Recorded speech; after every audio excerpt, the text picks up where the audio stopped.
Hey, what's going on, people? Can you guys hear me? I hope you can hear me. Oh, wait, let me flip my camera. Let's see, settings, general, mirror. Yeah, I don't know. I don't know how to flip it. Sorry.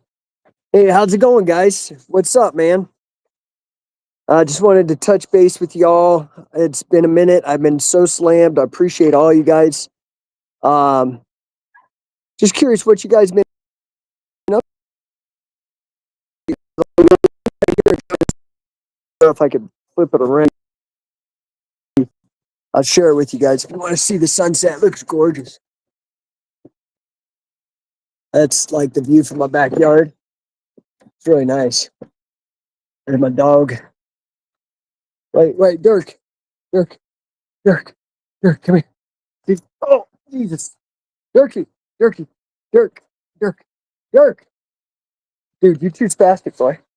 Anyway, oh man, dog slobber all over. Uh, Hope you guys are doing good, man. What's good? I just thought I'd jump on here. It's a wonderful spring evening. I'm just enjoying the weather. Thought I'd come out and say hi to everybody. Um, Give you guys some updates. So, scientific wrestling, man. 2003, I had been watching UFC, mostly Pride. I dabbled a little bit in pro wrestling. Didn't like it much, but it was interesting. I don't know if I ever told you guys this story, but I never liked pro wrestling. I never watched it.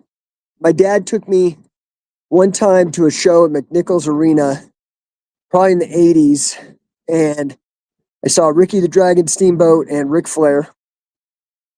I thought that was kind of fun. I liked Ricky the Dragon Steamboat. That's because I liked martial arts and I liked real wrestling, but I never really got pro wrestling. Sorry, that's my dog barking. There's some birds out here. So I never really got the whole appeal of pro wrestling. Not through my childhood, not through my teenage years. I had a retarded aunt. She had Down syndrome, beautiful soul. I love people with Down syndrome, by the way. If you ever hear of somebody and they're pregnant with a Down syndrome baby, a lot of times people try to abort those people. You shouldn't. They're the greatest people on earth. Anyway, my Aunt Susie had Down syndrome. She loved Hulk Hogan and Jake the Snake. But that was the extent of the people. I didn't like pro wrestling. I didn't like it much, right? And so, anyway, there's some dude on the train track here. Can you see it? Dirk, come on, man. Anyway, I didn't like it, dude. This isn't very good. I just going to be real, okay? I mean, Pee Wee wrestling when I was like 5, and I got that. And I understood competition. Like Karate Kid, even I was 11 years. No, man, I had to be 10 years old when that movie came out. 11, and I loved it. I loved that thing, that kind of stuff, and martial arts. But I just never could get pro wrestling. And I got sidetracked. I got really jacked up. God nerfed me pretty good. But I come to find out, I think that was actually it's like superheroes, right? Like, to be a little dramatic. They all have like a traumatic backstory for the most part, and it was pretty traumatic, my childhood, and it did make me stronger, but it kind of took me out and fucked up my athleticism, some of the illness that I had as a kid, but never took out my passion for martial arts and wrestling, competitive wrestling. Anyway, I ended up getting a scholarship. I went to University of Colorado Boulder on a leadership scholarship, this prestigious program called the President's Leadership Class. Anyway, there was no wrestling there. Okay. And so my senior year, or was it my junior year? I think it must have been my junior year, 1994. The UFC, the first two UFCs were held in Colorado, and I was doing judo at the time at the Boulder YMCA. And I went with me and my buddy went. I can remember he actually wore a red hat back in 94. You could look for us in the old DVDs that used to be in Blockbuster. I was sitting right behind the Gracie family back in '94. Anyway, let me see what's up in the chat too. Give me a shout out in the chat, guys. I can see the chat. I'll throw you up on the screen. Appreciate you guys joining me. Anyway, dude, like I wasn't I was into that. I saw UFC and like blew my mind. I was like, holy shit, I need to do something with this.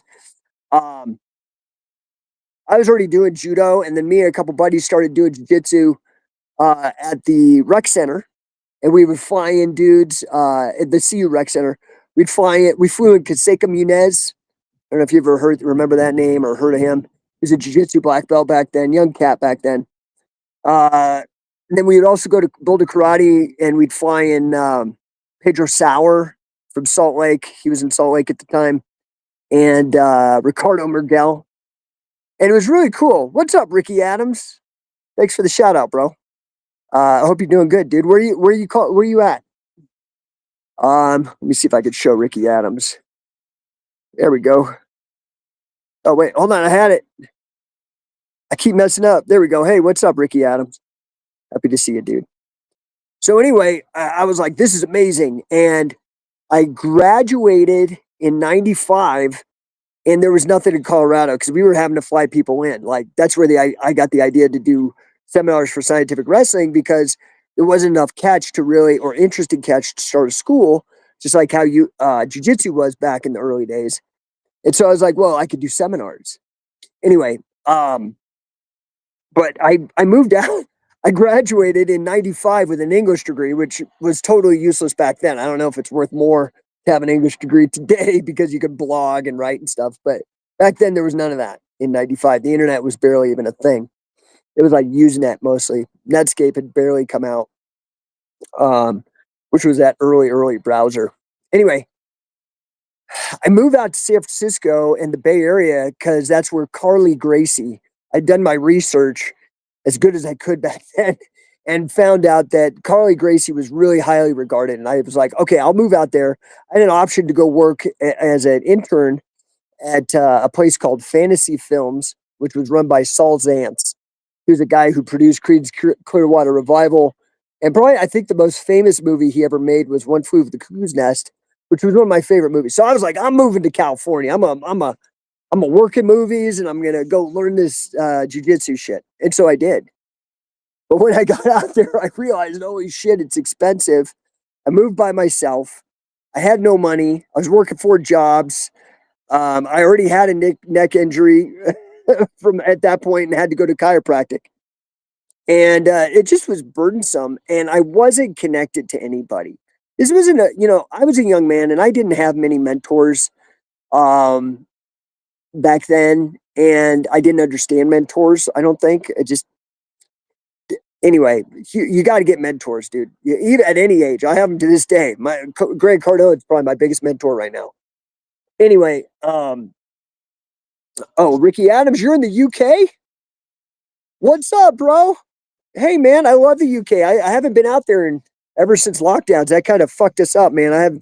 I would go out there and tour the UK up and down. I went with Billy Robinson, went with Marty Jones. Me and Sam Crescent would go up and down, spreading the word, and it caught, man. And now you guys got after we went up there, we went to Roy and Andrea's.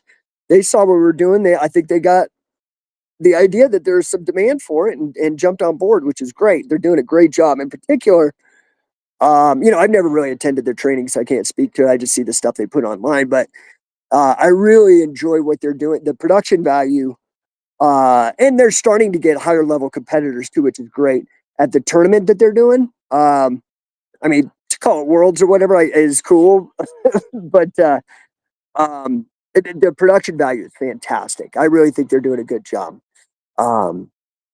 But anyway, I had no network, I had no connections, and I didn't realize how important it was to know people, right? Like my buddy Sean Doherty, who was in UFC 2, I saw him there live. I didn't get to know him until years later. He was a young man. He was, I think, close to my age, maybe a couple years younger. And he knew somebody who got him in. I never had that network. I never had that connection. I tried, but it never worked out for me. So anyway, um, I had this girlfriend that I was trying to impress, and she was actually a stripper. This was a bad choice I was making all kinds of dumb choices in my youth. And one of them was like dating strippers. It was like a dumb idea. Just trust me on that. Maybe to some of you guys it sounds cool, but it's a dumb idea. Just anyway, but I was trying to impress her. And she didn't really give a shit about jujitsu or UFC. You know, it's still prior to uh Zuffa and Rogan and any kind of like weight class really. And you know, it was wild. It was more like not MMA, it was no holds barred, which is different in my opinion. Anyway, she was in like SmackDown, and the Attitude Era was just starting then, and she was so into it. And I was like, "All right, I'm gonna try out for it. This jujitsu thing, this MMA thing's not working out for me. I don't know anybody. I don't know how to get in. This has got to be '97. I didn't know anybody. I'm like, oh my god, maybe '98." And I'd already worked out with Carly Gracie. I'd gone to Half Gracie's place in the Mission, gone down. Kurt Osiander was training there at that time, and I just could not get bookings. So I started with the pro wrestling, and I had done some theater in high school, and I did not really make the connection between theater and pro wrestling and then grappling. But when I did to pursue this young lady to impress her, I got involved in pro wrestling, and I still don't really enjoy it, and I didn't enjoy doing it, but I did get some success. I did end up uh, getting invited to go train. I was the first foreigner to go train with Ultimo Dragon. I don't know if you ever know that, down in Mexico City. That was really, really cool. I kind of was like, well, shit, maybe I got something here. And, you know, my grappling and wrestling background and theatrical background lent itself to pro wrestling. And again, I had never really liked pro wrestling. So anyway, um, I go to Ultimo Dragon's gym. I come back. I learned some of the stuff with T2P. If you can follow that kind of shit from, I don't know if they were Dragon's Gate, what the promotion was called back then, but it was like Yoshino and Milano Collection, AT, and those guys were in the dojo, and I was working out with them. And they did that T2P cohort, for lack of a better term. That group of guys, it was called Lave. Lave, LLAVE in Spanish means lock. So it was less high flying and more about joint holds and locks. And I went there, and when it was the first, I did not like the pro wrestling training that I had done in the States, but when I went to Mexico with Ultimo Dragon, I learned something very interesting about the Japanese. And this was the first inkling, the first thing that got into my head about catch wrestling. Sure, when we would go to like the Coliseum, the Arena Coliseo and shit in Mexico and do matches and stuff, it was worked. And I mean, I could not keep up with those T2P guys. They were amazing. But in the dojo, we would shoot, and I could kick ass because I was bigger and I knew what the fuck I was doing in that. And but then, you know, I still couldn't get bookings because I couldn't do the crazy flippy, crazy wild shit. Those guys are amazing. If you go watch T2P old YouTube videos of that crew, man, they were sick. But anyway, I started to realize, oh shit, this is how they train in Japan. And I really liked the pro wrestling rules for competitive grappling. I was like, that's fucking awesome because it went more to my sensibilities with wrestling as a child. And I was like, shit, this is cool. And right about that time, a lot of the wrestlers started sniffing money in the UFC. This is when you start seeing like Matt Lindland, Randy Couture, all those guys, Dan Henderson, those guys started to come into the scene and make some money and get bookings and get some notoriety. And so that only reinforced this idea that I had about, you know, that wrestling was the key. But I love this idea of wrestling in what's up, Florian? Bonsoir. I'm guessing you're from France or maybe you're Canada. I don't know, man. Uh, I'm sorry you're not the 51st state of America if you're from Canada. I'm just kidding. Anyway, I just was like, this is cool, man. So I came back from Mexico and I got booked on the Warp Tour. That year, 2001, the summer of 2001, the Warp Tour had professional wrestling as an attraction.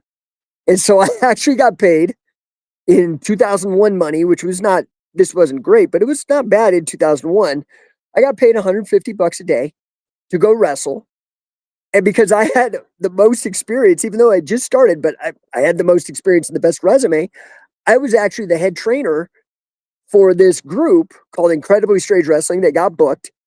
They were actually run by the wife and husband. The husband was in Me First in the Gimme Gimmes. His name's Spike. He's a musician. A really cool guy. And Audra, his wife, was in charge of running the wrestling and booking. And anyway, it was Spike who wanted me on the show. And they invited me. So I quit my job. I had this job and I went and Creep from Outer Space says I wrestled on the Warp Tour. What does that say? Pontiac Silverdome. What year? What year was that you did that? Anyway, what was interesting about that summer of 2001, just stupid trivia, that was the year that WWE acquired WCW. And because of that, they were under the same banner. And so for that short summer, because we were wrestling in front of the Warp Tour, we actually had the biggest gate. We were the second biggest wrestling promotion by gate. Oh, wait, 2001. Who is this? And you were on the tour with me. Who is this? I just don't recognize the handle. Because then we were on the tour together. But it's an interesting tidbit that the gate was second after WWE because there was no other competition and we had the actual Warp Tour. But that was fun. I ended up wrestling Vampiro in the Sky Dome. They put me on it because, again, I had the guy with the most credentials, which was fun. It was a fun match. I saw him on Twitter probably about a year ago, and he said he still remembered it. I came back from the Warp Tour, and I was in the middle of a graduate program. I was getting my master's degree in financial engineering. Just did the Pontiac show, Detroit area. What was your gimmick? I was Libido Gigante and Mo Bush. I had to wrestle both gimmicks. So I was wrestling like 2 or 3 matches a day. It was brutal, dude. My body was fucked after that tour. Anyway, I came back and I had to move back to the Bay Area to finish my graduate degree, right? Because they were closing the program down. With, let's see here. With Trauma Films and the Independent Wrestling Revolution. 2001, well, Incredibly Strange Wrestling was on the 2001 Warp Tour. Yeah, I don't know. Anyway, interesting. That's cool. Small world. So I come back to the Bay Area and this little satellite school had started. There was 2 really good schools in California, and I was up north, and the other one was down south. The down south one was UPW. That's where John Cena got his start. The one I was I was what's up, Depth KC? I don't know how to say your name. What's up, Hannibal, Missouri, man? We got France, Hannibal, Missouri. Where was the first guy from? I can't remember. Worldwide. Appreciate you guys. So anyway, yeah, I had to come back to San Francisco, and there happened to be, so like UPW was down south, and Pro Wrestling Iron was a Pro Wrestling Noah satellite school run by Donovan Morgan and Mike Modest, and then Bison Smith, who I knew from CU, rest in peace, great guy. And I went there, and they did the Japanese style, and we shot in practice. Rick, what was the pro wrestler? Rick, what was his name? Black dude, great guy who was coach there. Rick, oh my God, I can't, so sorry, Rick. I can't, I'm spacing your last name. That's my bad. Rick, shit. Great guy, great coach. And we shot in practice, submission and pins. And I was like, dude, this is it. This is what has to happen. And at that time, I started going to the Cauliflower Alley Club, and I was like, dude, you guys are doing work shows, but it's the fucking shit in practice that needs to go. Oh, Kevin Coates, what's up, dude? Kevin Coates, deputy sheriff, man, getting promotions, improving law enforcement. Kevin Coates is absolutely amazing human being, very dedicated catch wrestler, great, great lawman. Dude is like a brilliant Christian. Dude, I'm not. I don't even know if I guess I'm a Christian so far as I really do believe in the ideas of Christ. I don't know if I follow anything from the Bible because, sometimes like these Bibles, I feel like they were written by men, but I do love the Christ thing. Anyway, I've learned so much from Kevin about that stuff, and he's very, very, he's got an ability to apply it like a philosopher, which is very interesting to me. Anyway, and a great judoka. So it's so great to see you, brother. So great to see you. So let's see here. It's a Trap 95. 2 questions totally out of left field. Okay, I'm going to try to remember to pick up, but I was talking about Pro Wrestling Noah and the shoots and how I then went to the Cauliflower Alley. Okay, yeah. 2 questions. And then Creep from Outer Space. August 2003. Yeah, dude, it had to be because I'm like, dude, we were on the same tour. Had to be 2003. Yeah, 2001, I think was the first year they did it. So you guys, you were with a different promotion though. So yeah, we were with Spike from Me First and the Gimme Gimmes. I think Spike was on Discord Records with Fat Mike and NoFX. Anyway, it's a trap. Do you have your question or not? Anyway, I'll just keep going until you got it. So I started going to Cauliflower Alley. I had this idea. Now we're talking, this has to be about 2002. 2002. I'm like, I got this. And this is right when I'm about to graduate from grad school and get my first job, real job that's not retail as a result of me get my master's degree in financial engineering. Long story short, I go and I get this gig, and that same year, 2003, I'm like, I'm going to start this business. And I started Scientific Wrestling 2003. And I was like, dude, I need to make what I was doing in the practice, the show itself, catch wrestling. So I started going to the Cauliflower Alley, and everybody kept telling me, oh, you need to talk to Lou Thez, you need to talk to Carl Gotch, you need to talk to Billy Robinson. They kept dropping those names, and Danny Hodge. I was like, okay. So I go to Cauliflower Alley, literally with the intent to go and talk with Lou Thez about this. And he dies. He dies like it's literally a month before the Cauliflower Alley reunion. I'm like, damn it. Anyway, okay, so let's see. Here's the questions from left field. I don't know if I can read that. Hold on, I got to read it off of my screen first. Will Frank Shamrock be involved in Scientific Wrestling instructionals? I love his style. So, okay, here's the cool thing. Were you able to come to CatchCon? By the way, if you came to CatchCon, so Frank. Okay, so let me just tell the story and then I'll get to that because it's actually perfect timing. So Lou Thez passes, and I'm like, shit. So I start really studying this, and I then realize, well, Lou Thez didn't really produce any proteges. Well, there was a couple jokers out there on the internet claiming they knew what they were talking about. And so I got involved with them. I gave them a lot of money. I got suckered. And then as I did research, my level of fucking research, master's in math level research, I started realizing, oh, this is some more fucking bullshit kayfabe. And I went deeper and I went to the source. I ended up hooking up with Carl Gotch. You can go to carlgotch.com, hear the fruit of many of our conversations. Obviously, I only was able to record a couple of them. But you can go and listen to them. They're really great conversations, really cool. And I'm glad I was able to capture that for posterity and share it. Anyway, long story short, talking to Carl, I learned about Minoru Suzuki. I see Frank Shamrock talking about Minoru Suzuki. I'm like, oh my God, he's in San Jose. which is Northern California. So I go and I get certified with Frank. I go and train with Frank. Uh, and Frank was a really fantastic coach. He was like my first coach that I pursued and went after for a while. The other ones I just happened to go to a dojo. Carly, I guess I pursued Carly Gracie too, but Frank, I was like, this is it. This is I'm like, let's go. I got to level 2 in his system, which I don't think he ever promoted anybody level 3, but um, he mentioned me as a resource in his MMA for Dummies book and all. It was really great. Frank's a great guy. So anyway, I had him out at CatchCon.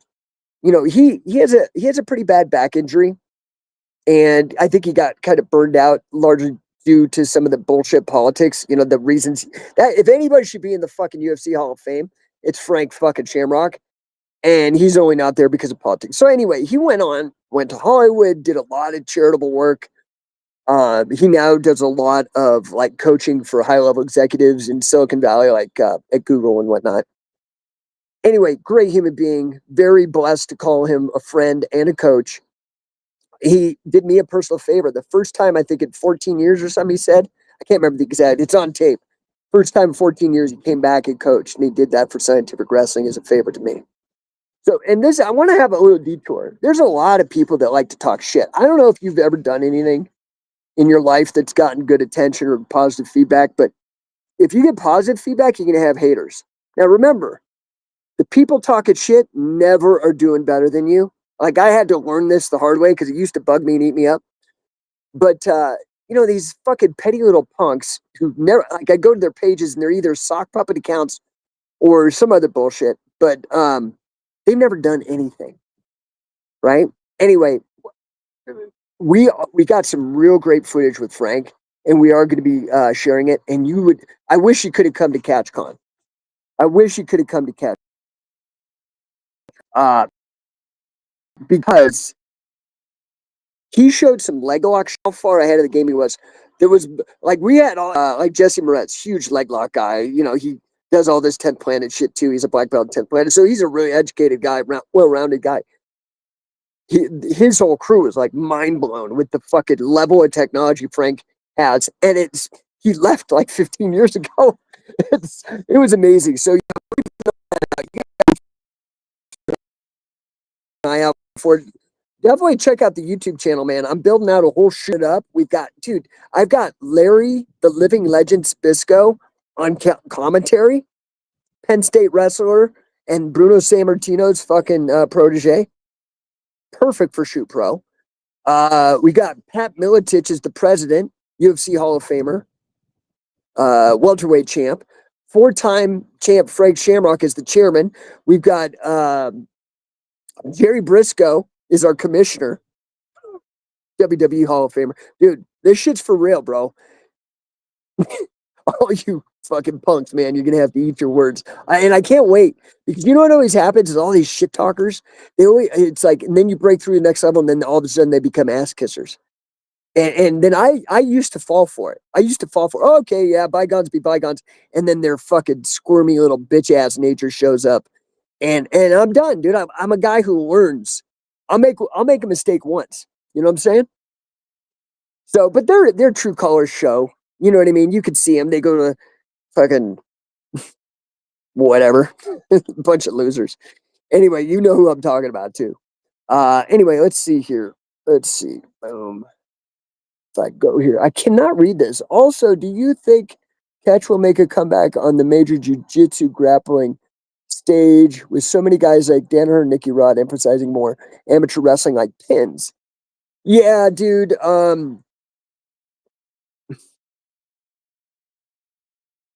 If there's a car driving by and you call it a plane, no matter what you call it, it is what it is. You know what I mean? Like, the words don't change what it is. It is what it fucking is. You understand? Catch wrestling, takedowns, pins, and submissions. Why all these guys have fucking pinning DVDs all of a sudden? So you can call it whatever you can call it Ashi Dirk. These people walking on the train tracks up there, man, it drives my dog crazy. They're stupid as hell, man. They're gonna get run over by a train. Anyway, what was I saying? Oh yeah, like you could call it Ashi, whatever, and you could. It's a fucking leg lock. You can call it a Kimura, whatever. It's a fucking double wrist lock. You don't need your cliquish little fucking in-group language.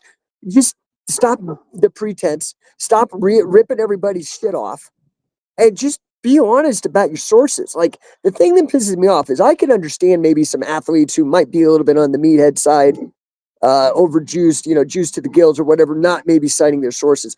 But guys that claim to be academics and have fucking graduate degrees in philosophy, that's fucking theft, bro. And you know it. You fucking know it. And you know who I'm talking about as well. Okay. So I'm not mad at you.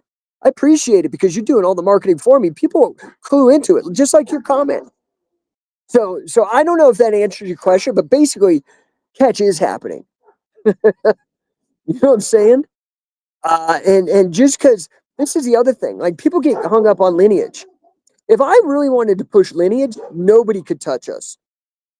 Carl Gotch, Billy Robinson, Frank Shamrock, Dick Cardinal, greatest pinner in the history of pins, gave me a black belt, 5 combat sport All American in judo, sambo, freestyle, folk style, Greco. I could fucking dunk on most people with lineage, but I don't even, lineage is not that important, honestly. It's what happens on the mat. So people are concerning themselves with takedowns, pins, and submissions. That's catch wrestling. I don't give a shit what you call it. That's all I care about is I want to see that. So we are seeing that. Now, unfortunately, well, it's fortunate for me because we're the only ones that count pins. But judo counts pins. I mean, I don't even understand that. This isn't even fucking controversial, dude. The pinning is super important to help make it a spectator sport. This is why it struggles so bad. If Craig Jones had not found himself a millionaire sugar daddy, none of this would be going on. Because I'm going grassroots. I'm trying to develop a real authentic interest that isn't dependent upon some millionaire. Now, if I got a millionaire, I know I could make it work. I mean, I've done this with other businesses. I help people with business all day, right?